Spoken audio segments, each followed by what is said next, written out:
Report, সেই exclusive report এই মুহূর্তে আপনাদের পর্দায় গ্রাফিক্যালি দেখাবো কিভাবে, কোন অঙ্কে এই সপ্তাহে ইউনূস পালিয়ে গেলে শেখ হাসিনা অনেকগুলো ব্যাক এন্ডে ইতিমধ্যে বৈঠক হয়েছে, সেনার দখলে দেশ চলে গেলে শেখ হাসিনা নিজের জন্য ঘুঁটি সাজাতে শুরু করবেন।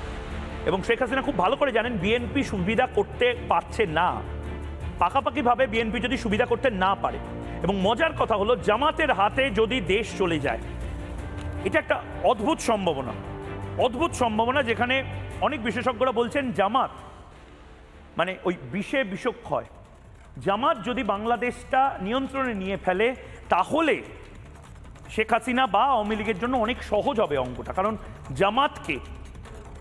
জামাতের বিরুদ্ধে খেলাটা আওয়ামী লীগের পুরনো ট্যাকটিক্স, জামাত এই করছে, জামাত ওই করছে, দেখো জামাত কতটা হিন্দু বিরোধী, জামাত এই মুহূর্তে দেশ চালাতে পারছে না, কট্টরপন্থী জামাত, মৌলবাদীদেরকে আশকারা দিচ্ছে জামাত, বিদেশে জামাতের বিরুদ্ধে বিভিন্ন রকম লবিং করা, এই সমস্ত কিছু শেখ হাসিনা বহু আগে করে এসেছেন, আওয়ামী লীগ এগুলো করে করে অভ্যস্ত।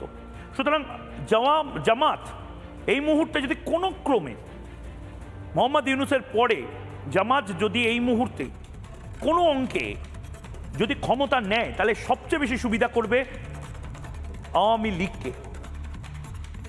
আওয়ামী লীগ নেত্রী এই মুহূর্তে রয়েছেন আয়েশা জামান শিমু, কি মনে হচ্ছে হাওয়া কি আওয়ামী লীগের দিকে একটু ঘুরছে, প্রাসঙ্গিক হচ্ছে আওয়ামী লীগ?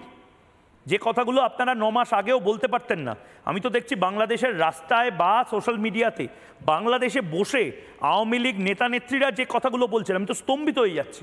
হাওয়া কি ঘুরছে? ধন্যবাদ দাদা, ধন্যবাদ রিপাবলিক বাংলাকে। আমি বলতে চাই